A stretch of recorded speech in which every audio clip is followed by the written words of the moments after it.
Black patriarch.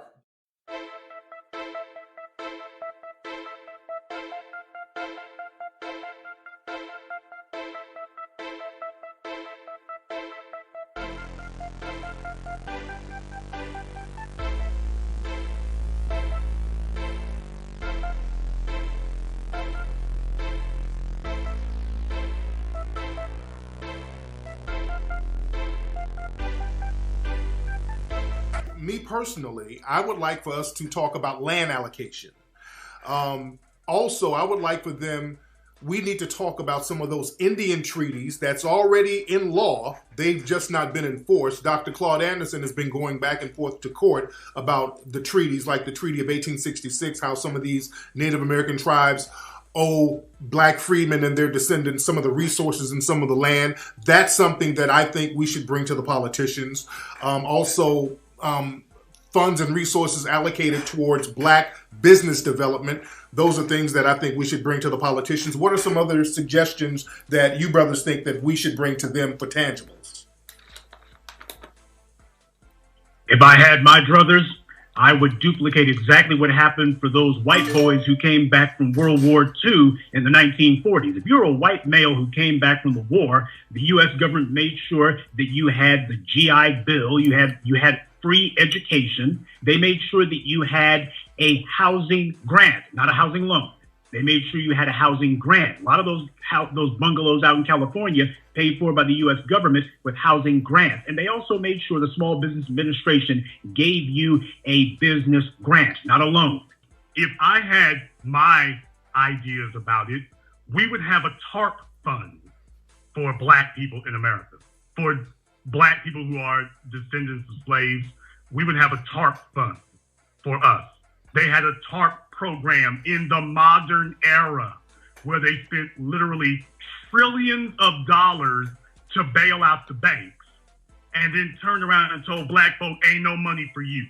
As you see, we were on a conference, me and my other brothers, telling you what tangibles to bring to these politicians, what type of plans we need to bring to them about giving resources to us, creating what could be compared to a Marshall Plan, talking about land allocation, talking about resource allocation, talking about amnesty, talking about sovereignty to a certain degree where, they can't come into certain neighborhoods harming us. A lot of great ideas that we can bring to the table when we're talking about tangibles, and we got to be unafraid to say we want these for black people.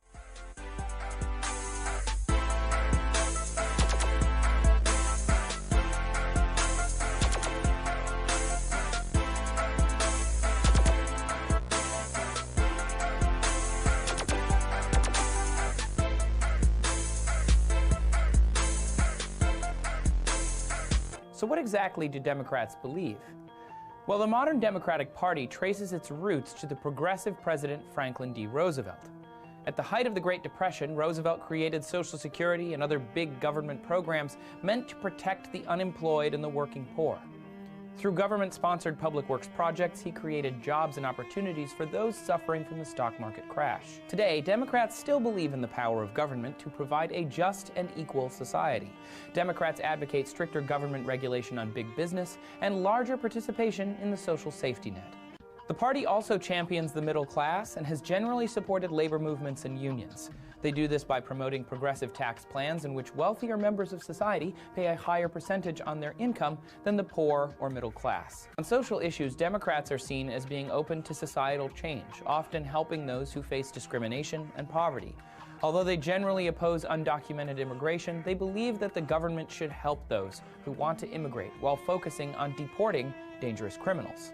The Democratic Party considers itself an ally for LGBT causes, citing the president's support for same-sex marriage. In addition, they believe in a proper separation of church and state, along with stricter gun control laws.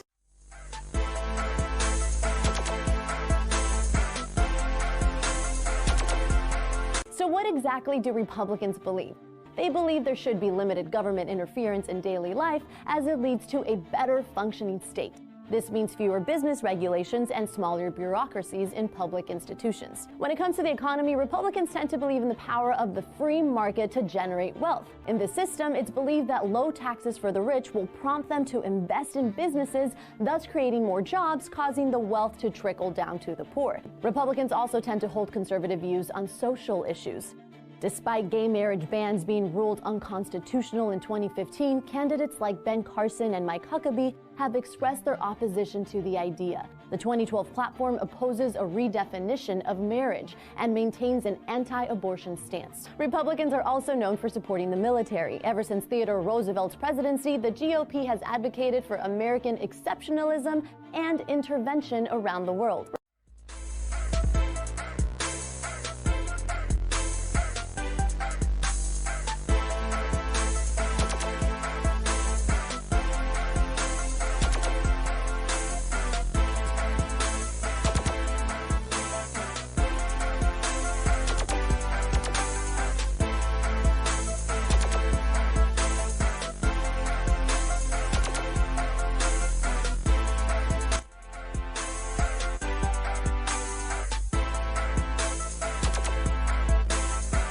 According to some of the numbers that Dr. Lowry gave us a little while ago, when you do the math, when you multiply the suggested amount of reparations by the number of blacks in the United States, it works out to be about $3.5 trillion spent on reparations. In a few minutes, Mr. Murdoch will explain to you just how expensive, impractical, and unfair reparations are to us as individuals. But right now, I want to explain how reparations would come at the direct expense of what we need most to solve this problem.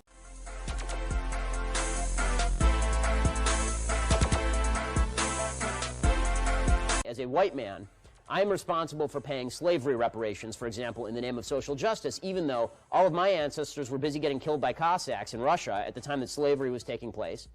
And less than 5% of white Americans alive today have ancestors who ever held slaves. Every white person in America, though, has to pay because of group justice. How is that just? It's not. But it's group justice. It's social justice.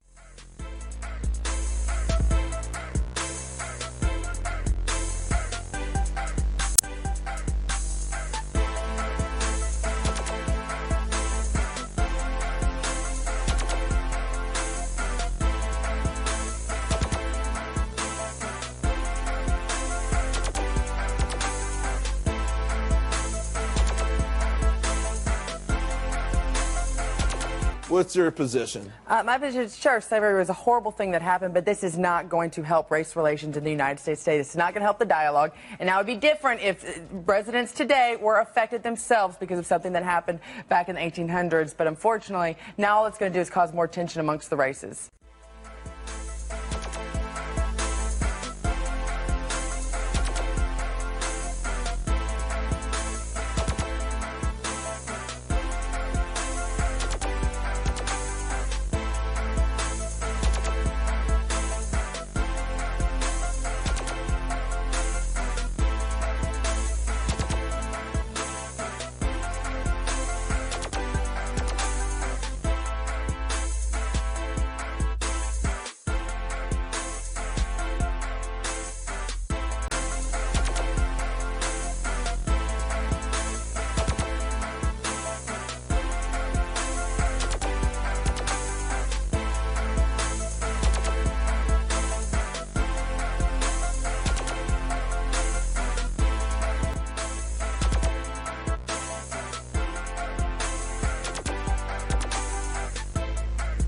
We are 41 million people strong in this country.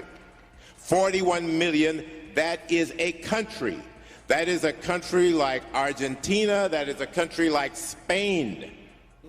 We, in 2012, will be spending $1 trillion. That's the power that we have. Now, you can't tell me that with 41 million people united with $1 trillion, we can't get what we need from this government. Hello, I'm Jeffrey Johnson II. This is Pastor Jeffrey Johnson Sr. Our community has over $1 trillion worth of spending power. So it's time for us to use that spending power to support our minorities and small businesses to uplift and empower our communities. And we have the prime opportunity to do so during the summer celebration. So meet me in the exhibition hall so we can support the small businesses and minority businesses who have helped our community to survive and thrive.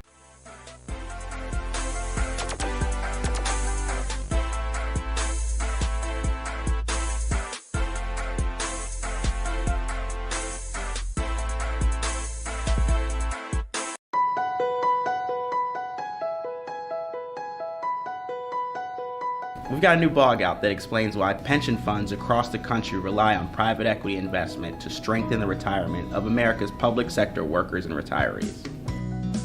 Here's why pensions should invest in private equity. Number 1, stronger returns. Private equity is the best returning asset class in a public pension portfolio over a 10-year annualized return. Number 2, diversification. Private equity allows pension funds to invest in a broader universe of businesses. Today, the largest public pension in the U.S. is the California Public Employees Retirement System, or CalPERS, with more than $400 billion.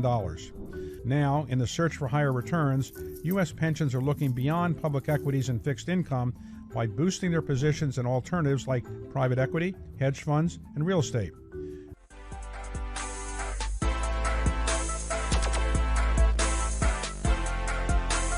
For the black section from the Federal Reserve Survey of Consumer Finances, come on. From the black section, 2.93 trillion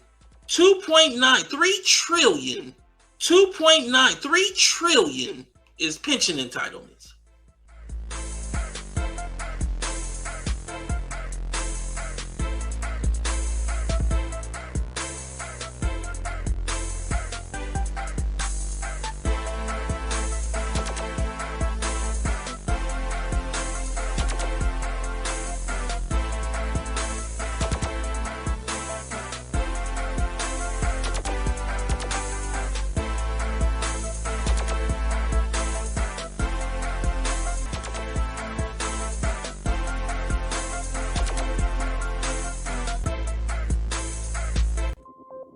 When you consider that presidents have been trying since Teddy Roosevelt to get health care passed, FDR was hoping to do it, JFK.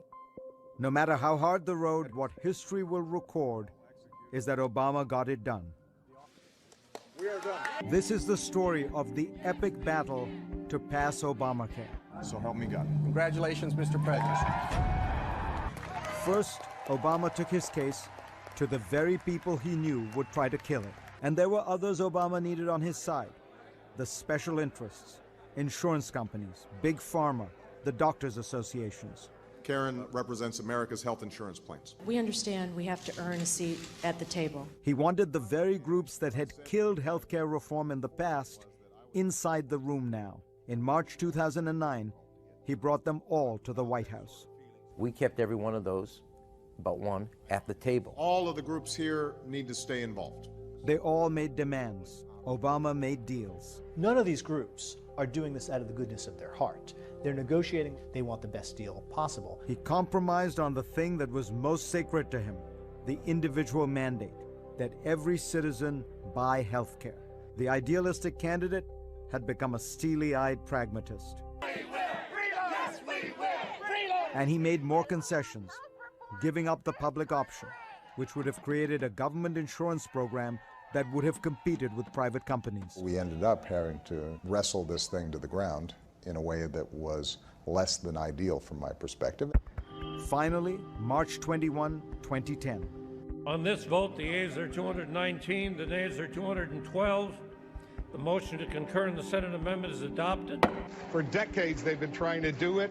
It has now been done. Without a single Republican vote, the bill passed. The White House celebrated.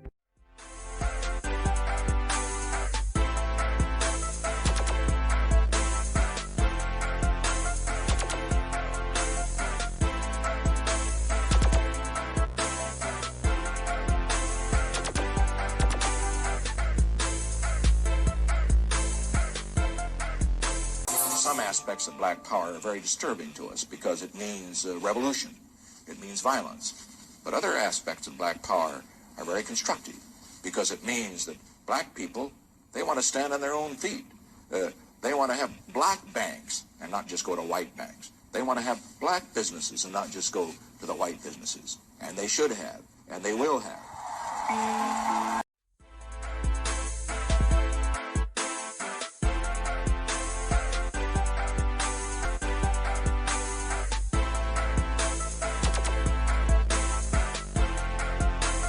Ladies and gentlemen of the AFM, this is the White House in Washington calling. I present the President of the United States. This grainy black and white footage was shot at Alaska Methodist University, now called Alaska Pacific University. Delegates had to crowd around a loudspeaker to hear the president's phone call. I appreciate this opportunity to extend my greetings and best wishes to the convention of the Alaska Federation of Natives. I want you to be among the first to know that I have just signed the Alaska Native Claims Settlement Act. The land claims settlement was also a milestone in world history. Never before had there been a land conveyance of this magnitude, a deal that included 44 million acres of land and almost $1 billion. Although it was far short from what Alaska Natives felt they deserved, it was an unprecedented victory for Indigenous peoples that changed Alaska forever. In 1971, Congress passed the Alaska Native Claims Settlement Act. 13 Alaska Native corporations were formed based upon geographic region. Each Alaskan Native in that region was given 100 shares of stock in the regional corporation and 100 shares in their local village corporation. As a result, today, 22 of the top 49 businesses in Alaska are ANCs. Combined, ANCs provide 64% of Alaskan jobs and generate 74% of the state's revenue.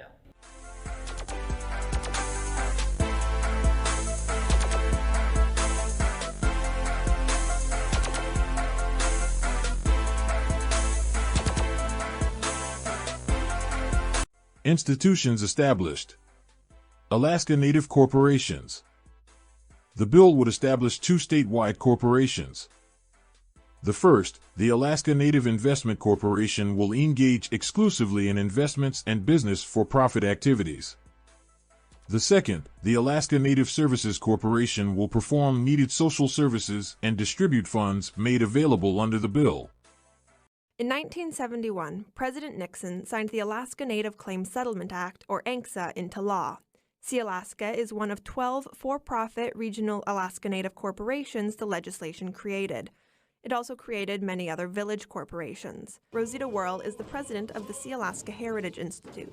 In addition to our economic responsibilities through employment and dividends, we also have a host of other responsibilities and things to meet our mission objectives, like scholarships, internships, things to help grow our shareholders so that they could lead a healthy lifestyle. Our shareholders believe that Sealaska is not just a business corporation, although some people tend to think that that's its sole responsibility. So I'm not saying that we have to, go back to hunting and fishing economies, but I want to see us move forward, and I think Sealaska is critical to this, moving forward in a way that brings us into the 21st centuries, but also allows us to sustain our traditional cultures. Rosita Whirl and Sasha Soblev are just 2 voices among tens of thousands of shareholders in more than 200 Alaska Native corporations. Alex Lacey is one of those new shareholders. Lacey is part of Hoover-based tribe, where her family is from. They do, finance my school. I do get dividends.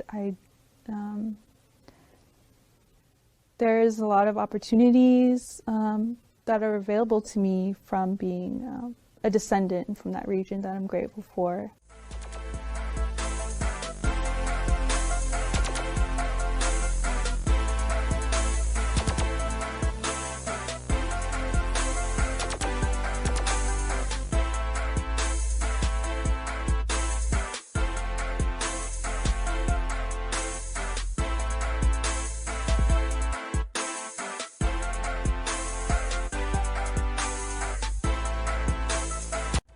There's a direct relationship between having the businesses and being in prison. Go find see how many Asians you can find in American prisoners. You ain't gonna be in there. But 51% of your prison will be black because blacks don't have any businesses and industries. There's a direct link. Blacks won't practice group economics. Black won't practice group politics. If you don't practice, you're setting yourselves up. I told that 5-story building, you're setting yourself to get wiped out. Understand the nature of race, which is economics. If you build the first floor, it's economic. Build your businesses and your industries. Control business and industry, and put that pools in your money, and hold that money.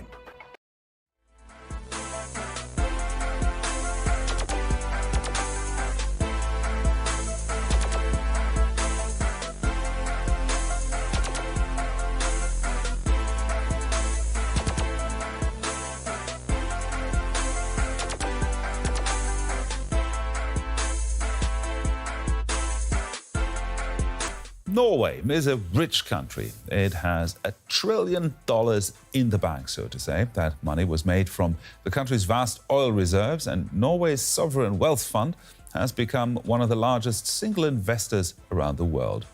The aim of Norway's sovereign wealth fund is to ensure responsible management of the revenue from the country's oil and natural gas sales for the benefit of current and future generations.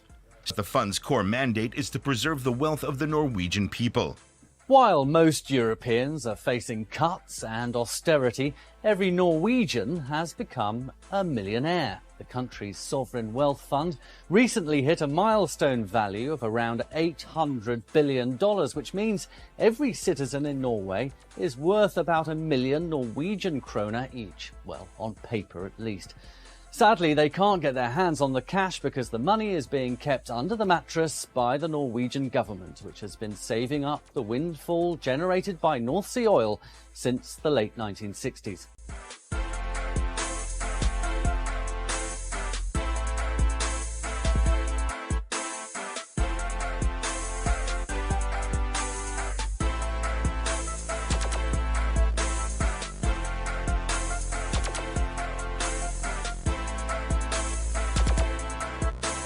There's a big problem in this country with the financial banking system and black people and our access to capital. You know, I know that when it breaks down, we have, 13 to 15% of the country trying to live off of half a percentage of wealth, 0.05% of wealth. So that's an issue. That's a problem. African American owned businesses are the most rapidly growing businesses in our country today. However, they tend to have issues with access to capital. They also face issues with collateral, and it makes it difficult for them to expand their businesses as they don't have the resources.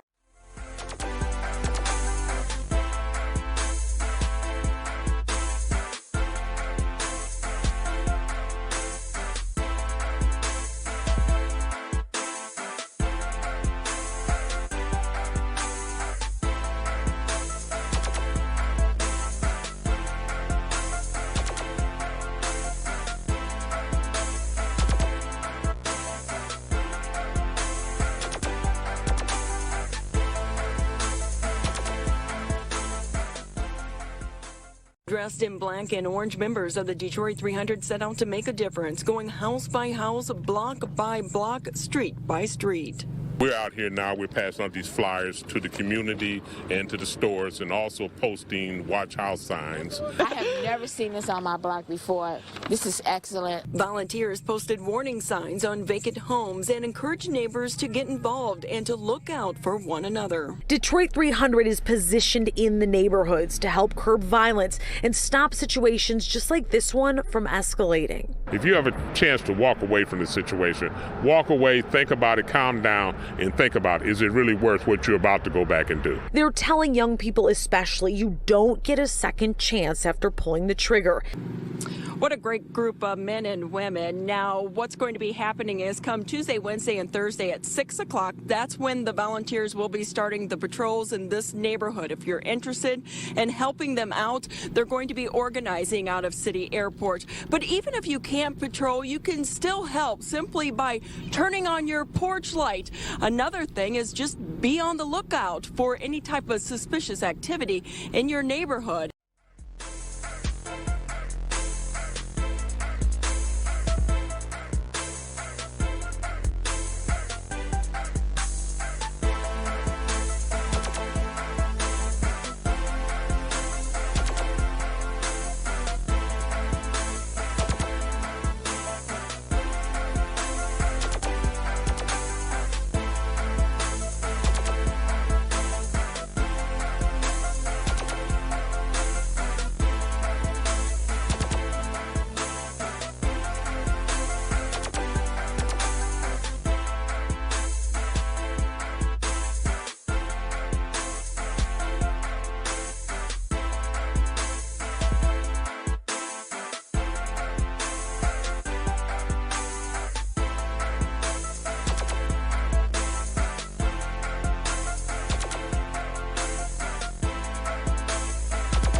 Now, each year we ask the same question: what is the state of Black America?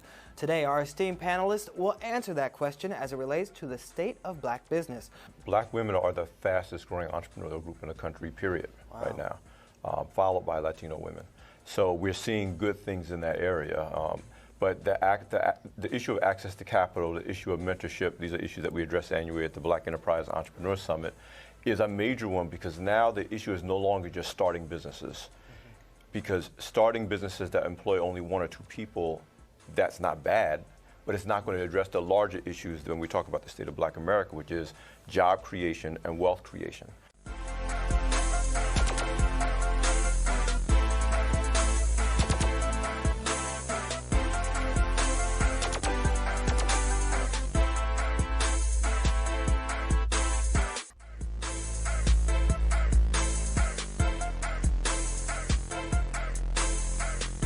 So as soon as a black person gets paid, before it touches another black hand, he runs right to the suburbs and spends it.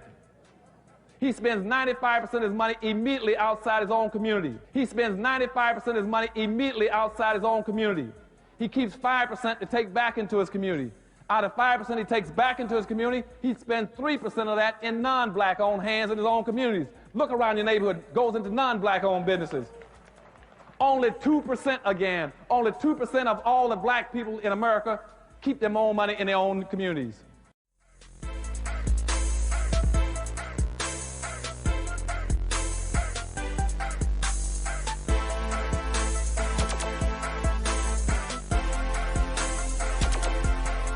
We're talking about the black dollar, the power of the black dollar and why black wealth matters. At the end of the day, man, we're talking about the dollar that's in your pocket. So you got to ask yourself, what exactly are you doing with it? And more importantly, how are you spending that dollar? Are you supporting people that look like you? Because the statistics are going to show that the dollar is going to leave the black community in less than 6 hours.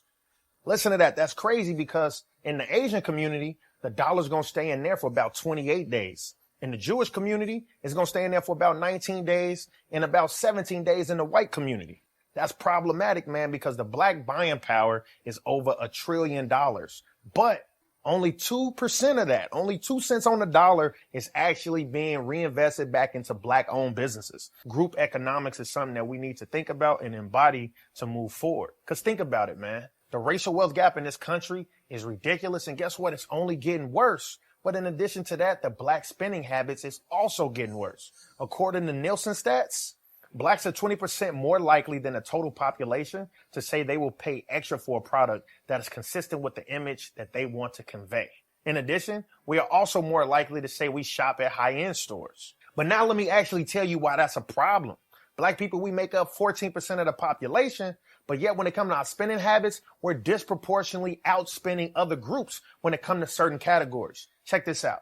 So when it comes to women's fragrances, black people make up 22% of all the women's fragrances that was purchased. When it comes to men's toiletries, black people make up 20% of all the men's toiletries that was purchased. Same thing when it comes to personal soap, bath, and needs. We make up about 19% of that, and the list continues to go on and on. And lastly, we have to start supporting black-owned businesses, right? Keep the dollar circulating so that everybody in the community can eat and we all uplift it. Your money is supposed to stay inside your community and bounce 8 to 12 times before it leaves.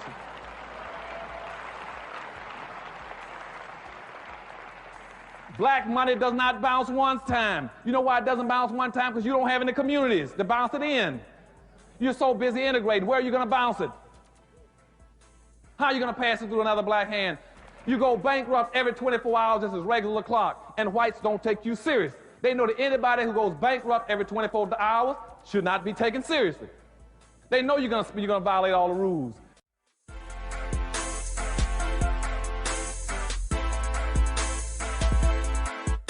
Segregation was good for entrepreneurs because, number one, white funeral homes didn't bury blacks.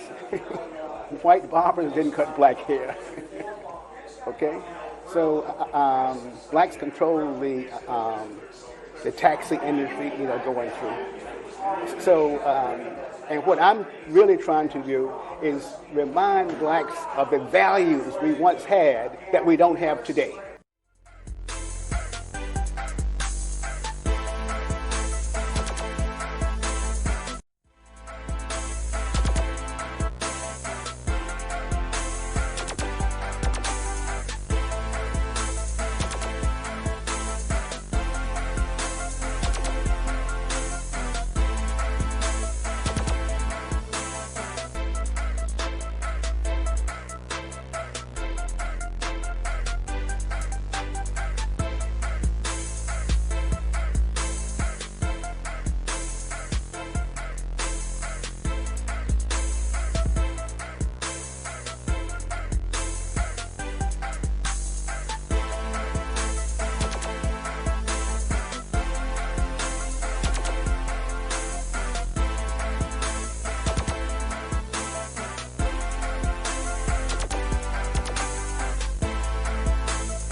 Tariffs, also known as duties, are taxes that are placed on imports and exports out of a country. Unlike a sales tax, tariff rates are often different for every good. Some goods face high tariffs, while others face low tariffs. Tariffs, along with other applicable fees, are collected during customs clearance and serve several different functions. They are used to generate income for the federal government, protect domestic businesses, protect domestic technology, and also protect growing industries. By levying tariffs, it raises the prices of foreign goods and makes it harder for foreign companies to penetrate the domestic market. Tariffs are sometimes detrimental to the global economy because it inhibits free trade and may decrease innovation if an industry is overprotected. But if employed correctly, they can help protect a nation and its economy.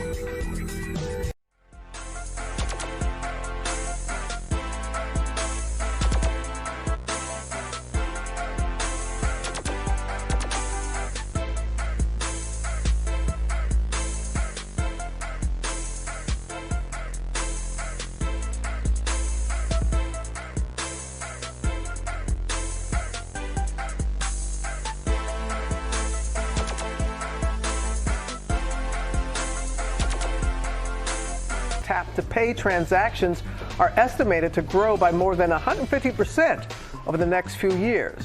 As this method becomes more popular, Becky Worley joins us to break down how safe they are to use. Good morning to you, Becky. Tap to pay. First, the tech.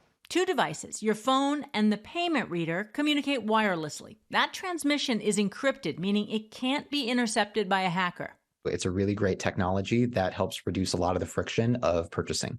Android, Apple, and Samsung phones all have digital wallets built in. You set them up by adding a credit card or a debit card. You can even use a prepaid card. I have an iPhone, so I just double-click on the side and up pops my wallet app. I select the credit card I want to use. I just tap, and the purchase is charged just like I used a regular credit card, except it's faster and easier than using plastic. But for a lot of people, the reason they aren't doing this is they worry about safety. Some people are still hesitant on using digital wallets because it's weird to not have that card information directly in front of you. Google says digital wallets provide added security, and Apple adds it's safer than using a physical credit, debit, or prepaid card. It's a whole new world out there for paying for your purchases, Michael. Yes, it is, Becky. When I tell my kids I give them cash, they look like, what is this? Put it on a card. Cash is, they really do.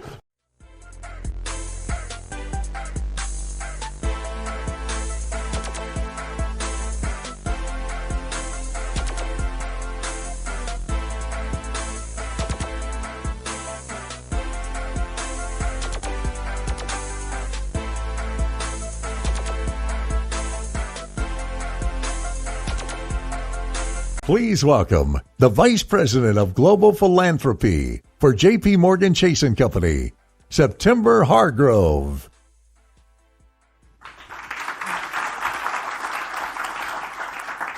Good afternoon.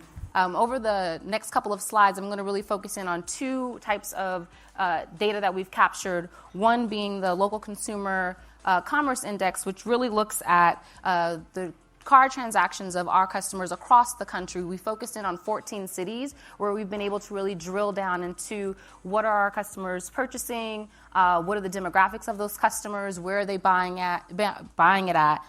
So in total, we've been able to analyze over the last 49 months about 60 million kind of transactions that have happened here. Or 24 billion card transactions that have happened. And again, we're able to dissect that information across age, income, business size in terms of are they purchasing at small businesses? Are they at medium-sized businesses? What are the products that they're purchasing? And where is this transaction happening in respect to where they live? And then looking at the data that I presented specifically on where people are spending, what they're spending it on, I would love just kind of your reaction to the comparisons between the 2 sets of information that we shared. Sure. Well, first and foremost, thank you, everyone, to sit through 2 data presentations. Yes. But it is such rich information. And, one of my reaction was, well, of course, just enthusiastic. I think if we are able to kind of capture the spend, I was just blown away by the credit card transaction data, for example. And so if we're able to think about how we capture that spend, capitalize on it, and grow it in a strategic way in our commercial corridors and within our neighborhoods, I think we have tremendous potential.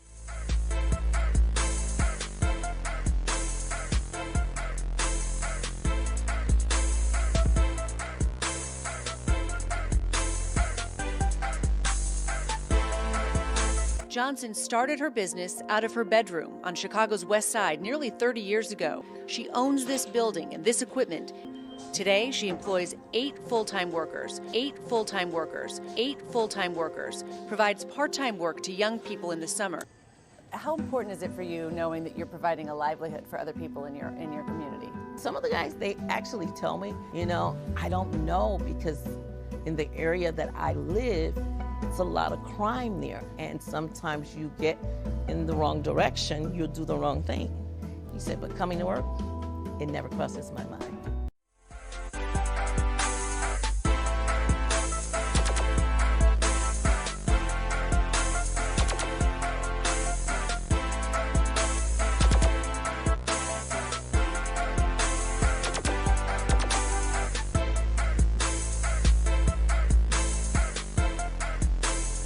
Part of the larger trend that's seen the U.S. lose almost 70% of its textile manufacturing jobs in the past 20 years. We have downsized on more than one occasion, but you never get used to it. Staley Vincent is Director of Human Resources and a second-generation employee. A lot of people have come through this plant, have fed their families, built homes, and it provided an excellent source of income. You know, manufacturing supports the middle classes in this country. Is home for the brains behind Global Automotive Alliance, and this is their new headquarters. It was a FedEx building, and the company picked Detroit as headquarters with autonomous and electric vehicles in mind to be in a prime position to grow in that arena as they also integrate their own businesses. And in their 75,000 square foot facility is where they will integrate and improve efficiency for GAA's 5 logistic and manufacturing companies, as well as serve as a place for entrepreneurs to share ideas and grow. What we find out is we know in this community, in our community, there are young people out there right now that have that same will, the same determination, and all they need is a chance. Jill Ford is head of innovation and entrepreneurship for the city of Detroit. It gives an opportunity for young people and people with great ideas to know that throughout our neighborhoods and throughout the city, there is an opportunity to start and grow your business. And right now, GAA has over 1,600 employees across the country, over 200, I should say, here in Metro Detroit, and they hope to grow that number.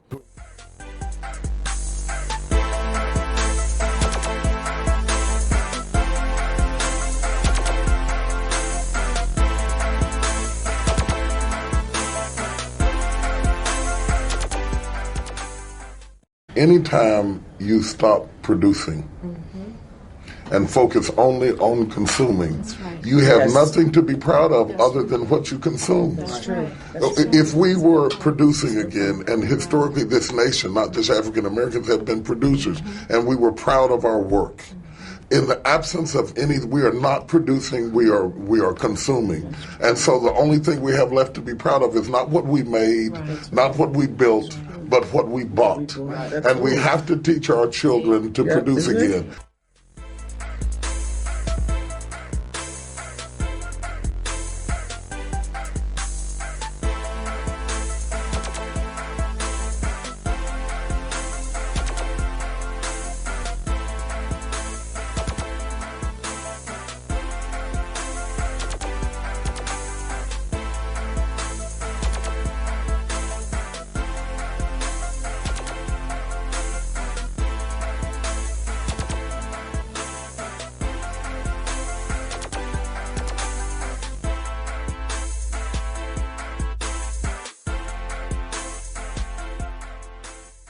While the shopping focus today is on small business, there's one group of vendors that hopes you'll pay special attention. Eyewitness News reporter Naomi Peskovitz checked out the women and minority small business market and shows us how these companies are growing by working together. Rows of minority and female business owners show signs of progress. Most of these small but mighty companies don't have a storefront at all. And it's so hard for small businesses to get a foothold. So this is one way that we thought we'd help the community. Think of it as economic infrastructure redevelopment. Co-founder Geraldine Lewis, her 3 sisters, and their mom started the market. They also own a skincare line for sale here. Now in its 3rd year, more than 40 small businesses have set up shop, selling things like purses, jewelry, pottery, and for Marcia Quarles, dessert. We make all kinds of things from specialty cakes and desserts, pies, cookies. We do catering. We do a lot of weddings. For these small minority businesses, days like these are important for selling their product, but it's just as crucial for marketing and getting their names out there. Small businesses need your support. Shoppers like Lorraine Weatherly found out about the market on Facebook, but she's not just here to shop. I'm networking with other people, seeing what brought them out here, what caused them to start their businesses, and what inspired them. The hope that other women and minorities will feel confident jumping into the market on their own, especially this holiday shopping season. It gives us an opportunity to get in on that holiday cash, and it gives us an opportunity to be known to the community. The more money we make, the more money we spend.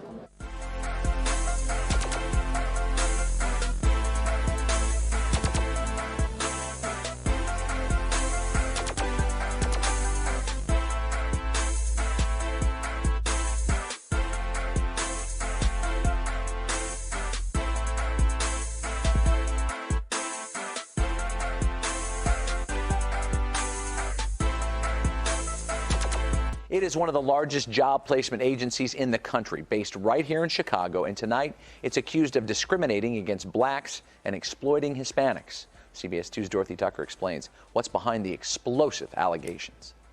Before the sun rises, day laborers wait inside the offices of MVP Staffing back in September 2015, hoping to be called to work the temporary jobs at factories across Chicago and its suburbs. Kevin James was often among the crowd. Or they'll call out names, pretty much, and tell you, Johnny, you on bus 1. Jose, you're on bus 2. Was your name ever called? No. For the 20 times or so you went out there? No. The majority of the people who was being called, were Hispanic. James is a father of 2. It made me inferior. It hurts right now as I talk about it. I'm just coming here to work like anyone else. So why am I not getting sent out? The why can be found in a class action lawsuit that alleges MVP Staffing discriminates against blacks, preferring to hire Hispanics. At MVP offices in Waukegan, Latino workers tell why. It's easy for them to get used and, you know what I mean, for them to screw them over. It also saves companies money, according to plaintiff's attorney Chris Williams. He says MVP used a coding system that distinguished black applicants from Hispanic ones because many are illegal immigrants and less likely to complain. The staffing agencies can cheat the workers out of overtime. They short their hours. It allows the companies to shortcut on safety considerations, which obviously saves money. What would you like to see happen? I would like to see more doors open. You know, I would like to see more people being able to work because it's hard out here. MVP has 60 offices in 38 states, hiring an estimated 20,000 workers a day for its clients. Clients in Chicago include packing companies, a chocolate factory, a bakery. Some of them are also named in the lawsuit.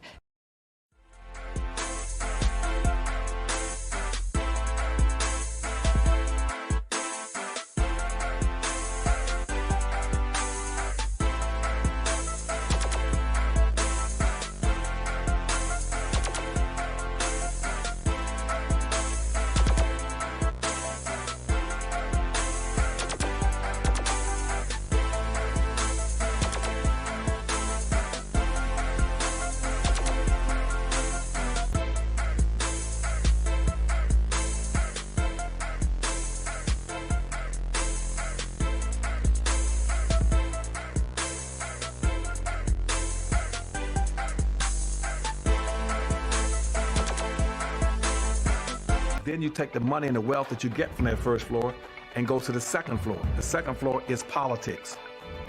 You then take that money on the first floor and you control your politics. Black folk must quit allowing people to tell them to go out and vote. Vote for what? Nobody's going to do anything for black folk in politics. Politics is controlled by money, major corporations who got the money. That's what controls politics. If you have no money, you have no say-so, you have no benefits coming. So you take your money and you control, and you take your money from the first floor, you buy every politician on the second floor. And any politician you can't buy, you rent or lease them to get what you need. Then once you get the second floor under control with your politician, with your money, then you go to the third floor. The third floor then is the police department and the court system. You take your money from the first floor and your politics on the second floor, and you control the court system and the police departments. Then the fourth floor, then is media. You then take the money that you generate off the first floor from business and industries, and you go after radio stations, TV stations, newspapers, and cable systems, so that you can now inform and communicate with your own people. Right now, black folk only control less than 35 thousandths of 1% of the media in the United States. Out of 12,000 radio stations, black folk own about 75, 80. That's all.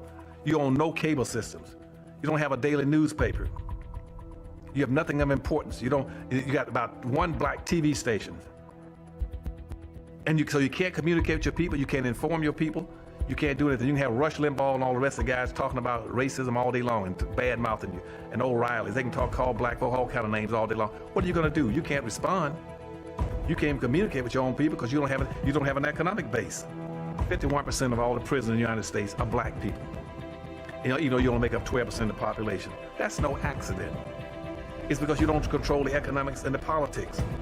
And they're gonna go after the weakest people they can get their hands on to incarcerate them. That's the black folk. And what are you gonna do in response to them when they over incarcerate you? You're gonna go out and have a march, a demonstration. We're gonna march. March for what? Who cares? Martin, he never changed anything.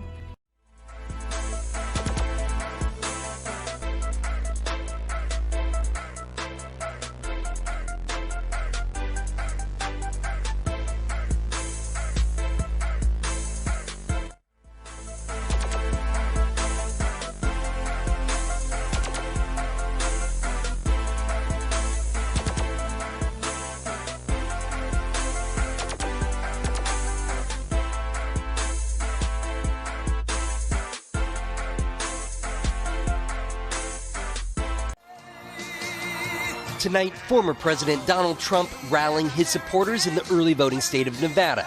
It comes a day after he made these controversial comments about immigrants at a rally in Durham, New Hampshire. They're poisoning the blood of our country. That's what they've done. The Biden campaign accusing Trump of parroting Adolf Hitler, as similar wording was used in his writings. And at least one of Trump's GOP rivals blasted him for the remark. He's disgusting. And what he's doing is dog whistling to Americans who feel absolutely under stress and strain from the economy. Trump is promising the largest deportation program in the nation's history if reelected in 2024, and requiring immigrants pass a strong ideological screening.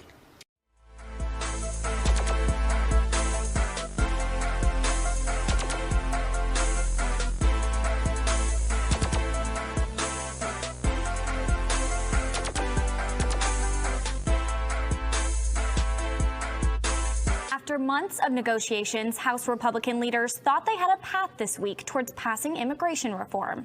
But that deal started to unravel today as conservatives in the House bucked their own leadership and joined Democrats to kill one GOP-backed measure. Even before the first vote, House Speaker Paul Ryan did not sound very optimistic about the chances of either Republican-backed bill passing. 41 Republicans joined all Democrats to reject the first proposal on a 193-231 vote this morning after several hours of debate. The bill was favored by the conservative wing of the Republican Party. It met the 4 pillars President Donald Trump has demanded in any immigration bill. Representative Debbie Lesko called it vital legislation for the state of Arizona.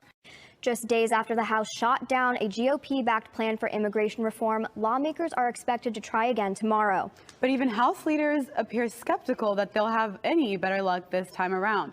Even with President Trump's support, the latest attempt at immigration reform went down. The so-called compromise bill was soundly defeated in the House today. GOP leadership had hoped that this bill would unite the party and address the growing divide it faces on the issue of immigration. And it did, just not in the way that party officials had hoped. 112 Republicans joined all Democrats to defeat the so-called compromise bill by a 301-121 margin. The Border Security and Immigration Reform Act received a last-minute, all-caps endorsement from President Donald Trump. While it may have satisfied the president, it was not so popular in the House. It failed, and failed badly. Today's defeat was even worse than the 38-vote margin on the immigration bill last week.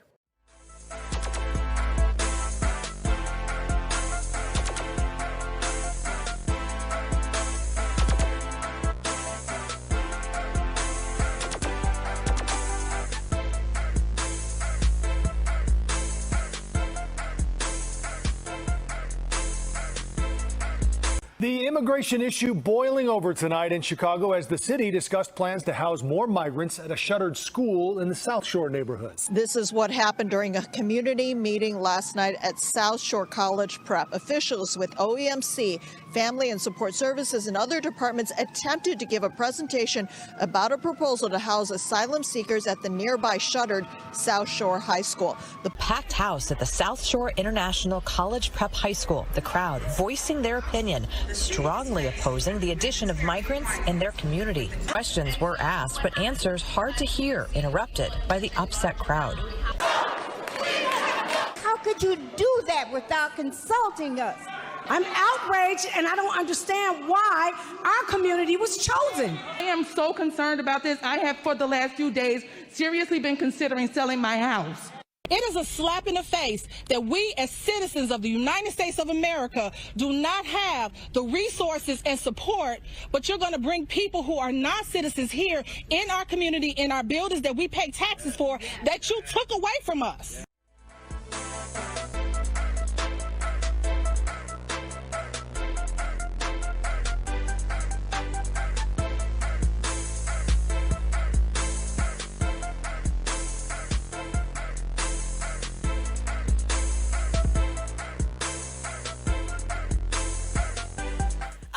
Congresswoman Terry Sewell, and I proudly serve as chair of the Congressional Black Caucus Foundation. And we are so honored today to host this amazing ceremony. With these new members, the CBC will be 58 members strong. From a core of 13 founding members, we have grown over the last 51 years to 58 members strong.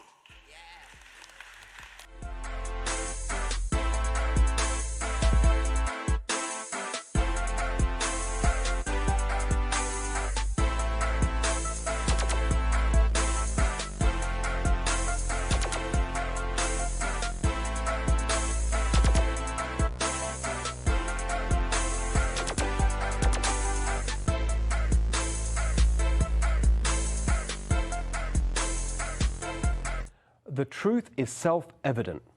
The persistent poverty and blocked opportunity of African Americans is structural and specific. It is the result of policy and practice in areas like housing, education, criminal justice, and more. We will never, never, never achieve racial harmony in this country until we acknowledge these truths as the first step in a process of national reconciliation. I use all those words deliberately. The Truth and Reconciliation Commission in post-apartheid South Africa, the First Step Act, developed by both parties here, passed by Congress, championed by President Trump. But now we need many more steps. We need a truth and reconciliation process here. And it should explicitly consider dramatic action to close the wealth and opportunity gap. Not just a pledge to avoid discrimination, but reparation for the cruelty of the past. I want to pick up where Yamisha's report left off and get your take on it because, David, you have written about this. You've had your own evolution when it comes to your views on reparations. On reparations, I support them, but not for the reasons Joe Biden says. It's not an act of guilt. It's not an act of we did something wrong. It's a show of respect.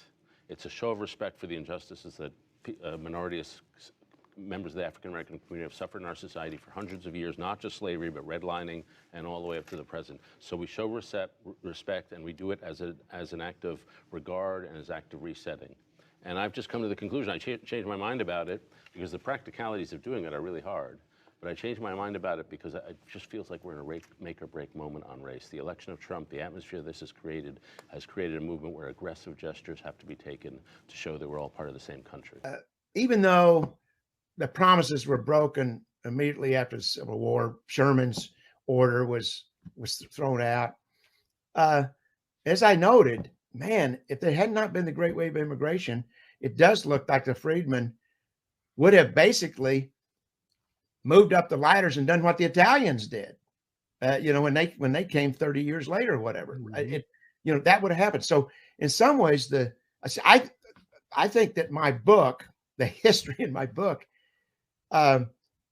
does strengthen the case on reparations.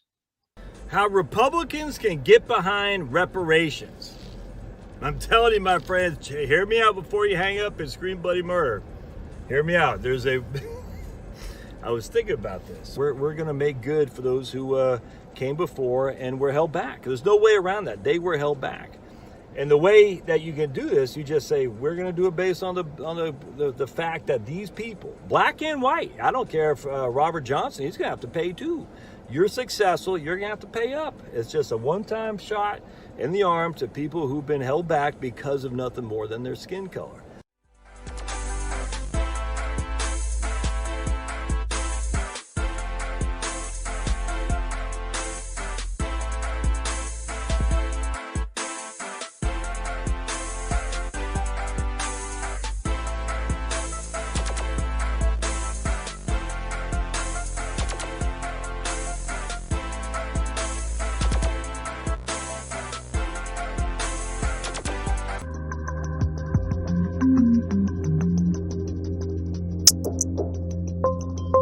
What do I tell CEOs? We welcome the millions of dollars. We welcome the relatable messages, but we need to do more. I have to say that corporate America talk is cheap. I've talked about the fact that, say, we're working on diversity in a company is unacceptable to me. And we need to move the needle on this economic inequality. Now is the time to go big. Short answers to long, horrific questions about the stain of slavery are not going to solve the inequality problem. We need to focus on wealth creation and wealth generation. And to do that, we must bring the descendants of slaves into equality with this nation. And that's what I propose in this $14 trillion proposal. You've been sending corporate leaders something you're calling the 2% solution. Maybe you can explain that. It seems like, listen, the idea of reparations, you see being bandied around, and you seem to have a private sector solution for that. Yes, and I just to articulate it quickly, if you think about, what is the biggest challenge, and there are many challenges in America, but nowhere is structural racism more apparent than in corporate America. And in the case of, and I'll walk through a couple of industries, or at least one industry, the deprivation of capital is one of the areas that creates a major problem to the enablement in African-American communities.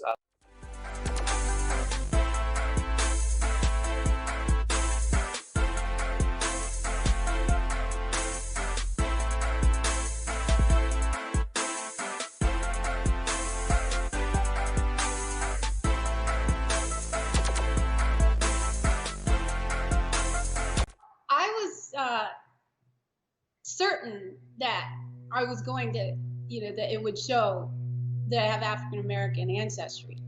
For me, the DNA testing was a way to validate what I had already been working on for years, which was digging into my family's genealogy and finding the truth about it, which was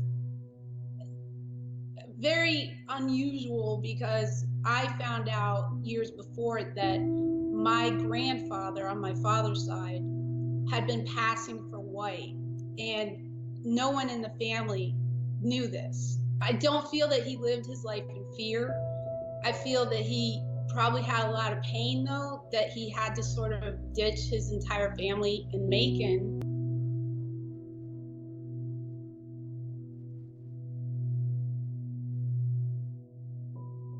This is Ken Discombs, who also goes by the name of Gray Elk. He is chief of the Northern Cherokee Nation. Gray Elk claims the Northern Cherokee Nation has thousands of members. Some have been awarded millions of dollars in government contracts reserved for disadvantaged Native Americans and members of other minority groups. Except that the Northern Cherokee Nation is not a recognized Native American tribe. Government records show ancestors of the members whose companies received contracts set aside for minorities were white. They're taking something that was protected for people who really have been oppressed, and they're taking advantage of that. Two companies owned by members of the same family bagged about $180 million in contracts. One contractor has a famous family connection. His brother-in-law is House Minority Leader Kevin McCarthy. He belongs to the Northern Cherokee Nation, one of the self-described tribes.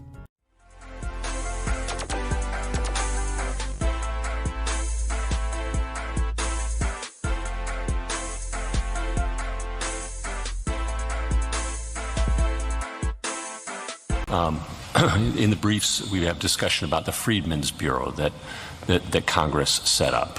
How is that consistent or inconsistent with your position?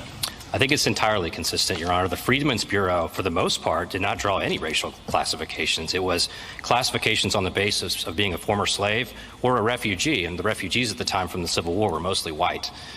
In fact, when objections were made in Congress that this is a racial-based law, the people who supported the Freedmen's Bureau denied the charge. They didn't say yes, but so what? They said, no, it is not. It is not race-based at all. So today, a benefit to descendants of slaves would not be race-based, correct? I think that's incorrect, Justice Kavanaugh. Well, how does that, you just said benefit to former slaves was not race-based in the Freedmen's Bureau. How is that different now? Well, the remedial exception that this court has recognized is fairly narrow. It has to be prior. The question is whether it's race-based. You said, I think, to Justice Gorsuch, I'm sorry to interrupt his question, but you said to Justice Gorsuch, I think, that the benefit for former slaves was not race-based. That's correct. Then the benefit for descendants of former slaves is also not race-based. You can make other arguments if you want about that, but it does not seem to be race-based under what you said to Justice Gorsuch.